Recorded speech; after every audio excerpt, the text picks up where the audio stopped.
ओम गंग गणपतये नमो नमः।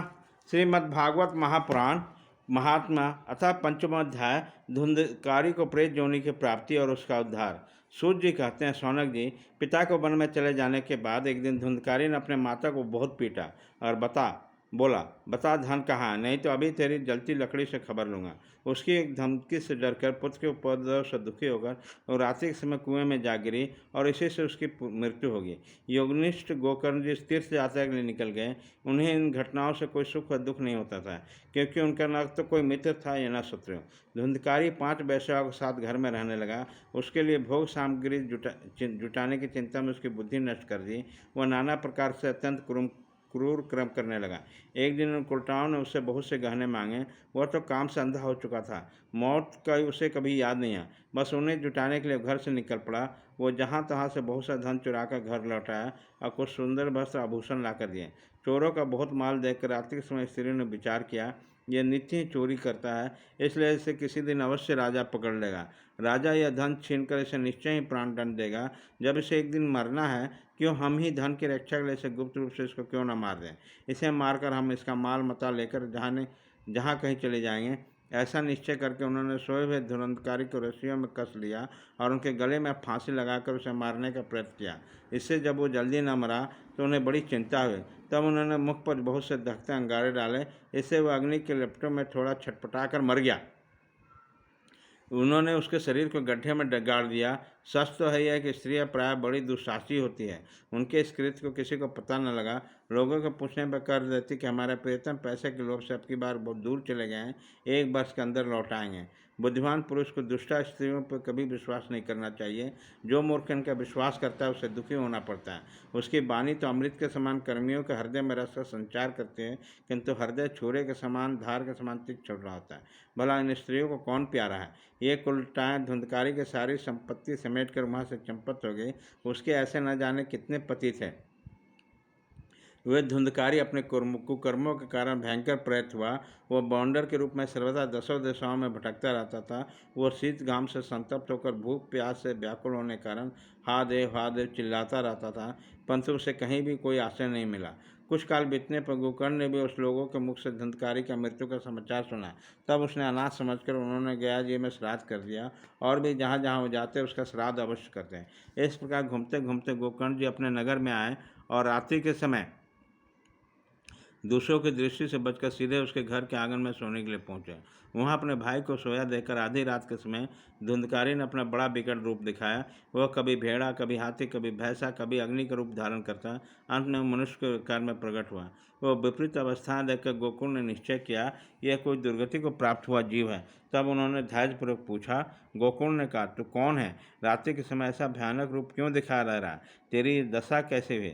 हमें बता तो सही, तू प्रेत है, पिशाच अथवा कोई राक्षस है? गोकुल के इस प्रकार पूछने पर वो बार बार जोर से रोने लगा। उसके बोलने की शक्ति नहीं थी, उसने केवल संकेत मात्र से कहा। तब गोकुल ने अंजलि में जल लेकर विमंत्रित करके उसे जल पर छिड़का। इससे उसके पापों का कुछ शमन हुआ और इस प्रकार कहने लगा। प्रेत बोला, मैं तुम्हारा भाई हूँ, मेरा नाम है धुंधकारी। मैंने अपने दोष से अपना ब्रह्मत्व नष्ट कर दिया है। मेरे कुकर्मों की गिनती नहीं किए जा सकती। मैं तो महान अज्ञान के चक्कर में काट रहा था, इसी से मैंने लोगों की बड़ी हिंसा की। अंत में उल्टा स्त्रियों ने मुझे तड़पा तड़पा कर मार डाला। अब इसी से प्रेत जोनी में पड़कर दुर्दशा भोग रहा हूँ। अब देवश क्रम फल का उदय होने से मैं केवल वायु भक्षण करके जी रहा। भाई, तुम दया के समुद्र हो, अब किसी प्रकार जल्दी से मुझे जोनी से छोड़ा। गोकर्ण ने धुंधकारी के सारे बातें सुनी। तब उससे बोले। गोकर्ण ने कहा, भाई, मुझे इस बात का बड़ा आश्चर्य है। मैंने तुम्हारे लिए विधिपूर्वक गया में जाकर पिंडदान किया, फिर भी तुम प्रेत जोनि से मुक्त कैसे नहीं हुए? यदि गया श्राद्ध में भी तुम्हारी मुक्ति नहीं हुई तो इसका कोई उपाय ही नहीं होता। अच्छा, तुम सब बात खोलकर कहो, मुझे अब क्या करना चाहिए? प्रेत ने बोली, मेरी मुक्ति सैकड़ों गया श्राद्ध करने से नहीं हो सकती। अब तो तुमको इसका कोई और उपाय सोचो। प्रेत की ये बात सुनकर गोकुल को बड़ा आश्चर्य हुआ। यदि सैकड़ों गया श्राद्धों से भी तुम्हारी मुक्ति नहीं हो सकती, तब तो तुम्हारी मुक्ति असंभव है। अच्छा, अभी भी तुम निर्भय होकर अपने स्थान पर रहो, मैं विचार करके तुम्हारी मुक्ति के लिए कोई दूसरा उपाय करूँगा। गोकुल की आज्ञा पाकर धुंधकारी वहाँ से अपने स्थान पर चला गया। इधर गोकुल ने रात भर विचार किया, तब भी उसका कोई उपाय नहीं सोचा। प्रातःकाल उनका आया देखकर लोग प्रेम से उससे मिलने आए। तब गोकुल ने रात में जिस प्रकार हुआ सब लोगों को सुना दिया। उनमें जो लोग विद्वान, जोगनिष्ठ, ज्ञानी और वेदज्ञ थे, उन्होंने भी अनेक शास्त्रों को उलट पलट कर देखा, तब भी मुक्ति का कोई उपाय नहीं पूछा। तब सबने निश्चय किया कि इस विषय में सूर्य नारायण जो आज्ञा करे वही करना चाहिए। अतः गोकुल ने अपने तपोबल से सूर्य की गति रोक दिया। उसकी स्तुति की, भगवान आप सारे संसार के साक्षी हैं, मैं आपको नमस्कार करता हूँ, अब मुझे कृपा करके धुंधकारी का मुक्ति का साधन बताइए। गोकुल की प्रार्थना सुनकर सूर्यदेव ने दूर से स्पष्ट शब्द में कहा, श्रीमद् भागवत से मुक्ति हो सकती है, इसलिए तुम उसका सप्ताह पारायण करो। सूर्य का यह धर्म में वचन वहाँ सभी ने सुना और उन सभी ने कहा, प्रयत्नपूर्वक यही करो, तो भी यह साधन बहुत सरल हुआ। अतः गोकुल जी भी तदनुसार निश्चय करके वहाँ कथा सुनाने के लिए तैयार हो गए। देश और गांव से अनेक लोग कथा सुनने के लिए आए। बहुत से लंगड़े, लूले, अंधे, बूढ़े, मंदबुद्धि पुरुष भी पापों की निवृत्ति के उद्देश्य से वहाँ पहुँचे। इस प्रकार वहाँ इतनी भीड़ हो गई कि उसे देखकर देवताओं को भी आश्चर्य हुआ। जब गोकुल जी व्यास गद्दी पर बैठकर कहने लगे, तब वह प्रेत भी वहाँ पहुँचा और इधर उधर बैठने के लिए स्थान ढूंढने लगा। इतने में उसकी दृष्टि एक सीधे रखे हुए 7 गांठ के बाँस पर पड़ी। उसी के नीचे छिद्र में घुसकर वो कथा सुनने के लिए बैठ गया। वायुरूप होने के कारण वो बाहर कहीं बैठ नहीं सकता, इसलिए बांस में ही घुस गया। गोकुल जी ने एक वैश्य ब्राह्मण का मुख्य श्रोता बनाया और प्रथम स्कंद से स्पष्ट स्वर में कथा आरंभ की। सायंकाल में जब कथा को विश्राम दिया, तब वहाँ एक विचित्र बात हुई। वहाँ सदों को देखते बांस के एक गांठ टड़ टड़ शब्द करके फट गई। इस प्रकार दूसरे दिन सायंकाल में दूसरी गांठ फटी, तीसरे दिन तीसरी। इस प्रकार 7 दिनों में 7 गांठ फूटकर धुरंधर 12 स्कंदों को सुनने के बाद पवित्र होकर पेट जोनि से मुक्त होकर दिव्य स्वरूप धारण करके सबने सामने प्रकट हुआ। उसका मेघ समान श्याम शरीर पीतंबर और तुलसी के मालाओं से सुशोभित था। सिर पर मनोहर मुकुट और कानों में कमनीय कुंडल संभारे थे। उसने तुरंत अपने भाई गोकुल को प्रणाम करके कहा, भाई तुमने कृपा करके मुझे प्रेत जोनि की यातनाओं से मुक्त करा दिया। यह प्रेत पीड़ा के नाश करने वाले श्रीमद् भागवत की कथा धन्य है तथा श्री कृष्ण चंद्र के धाम की प्राप्ति कराने वाला इसका सप्ताह पारायण भी धन्य है। जब सप्ताह श्रवण का योग लगता है तब सब पाप श्रवण होते हैं। अब यह भगवत की कथा जल्दी हमारा अंत कर देगी। जिस प्रकार आग गीली, सूखी, छोटी बड़ी सभी तरह की लकड़ियों को जला डालती है, उसी प्रकार सप्ताह श्रवण मन, वचन और कर्म द्वारा किए हुए नए पुराने छोटे बड़े सभी प्रकार के पापों को भस्म कर देता है। विद्वान ने देवताओं की सभा में कहा कि जो लोग भारतवर्ष में श्रीमद् भागवत की कथा नहीं सुनते, उनका जन्म वृथा है। भला मोहपूर्वक लालन पालन करके इस अनित्य शरीर को हष्टपुष्ट और बलवान भी बना लिया, तो श्रीमद् भागवत की कथा सुने बिना इसका क्या लाभ। अहिंस्याँ जिनके शरीर का आधार स्तंभ है, नस नाड़ी रूप रस्सियों से बना है, ऊपर से इसमें मांस और रक्त के थोप कर इसे चरम में मर दिया। इसके प्रत्येक अंग में दुर्गंध आती है, क्योंकि ये मल मूत्र का भांड ही है। वृद्धावस्था और शोक के कारण ये परिणाम में दुख है। रोगी का तो घर ठहरा। यह निरंतर किसी न किसी कामना से पीड़ित रहती है, कभी इसकी तृप्ति नहीं होती। इसे धारण किए रहना भी एक भारी है। इसके रोम रोम में दोष भरे हुए हैं, नष्ट होने पर भी एक क्षण नहीं लगता। अंत में यदि इसे गाड़ दिया जाए तो इसके कीड़े बन जाते हैं, कोई पशु खा जाता है तो विष्ठा हो जाता है, और अग्नि में जला दिया जाए तो भस्म की ढेरी हो जाती है। ये 3 ही इनकी गतियाँ बताई गई हैं। ऐसे अस्थि वाले शरीर से मनुष्य अविनाशी फल देने वाला काम क्यों नहीं लेता। जो अन्न प्रातःकाल पकाया और सायंकाल तक बिगड़ जाता है, फिर उसी के रस से पुष्ट हुए शरीर की नित्यता कैसे। इस लोक में सप्ताह श्रवण करके भगवान की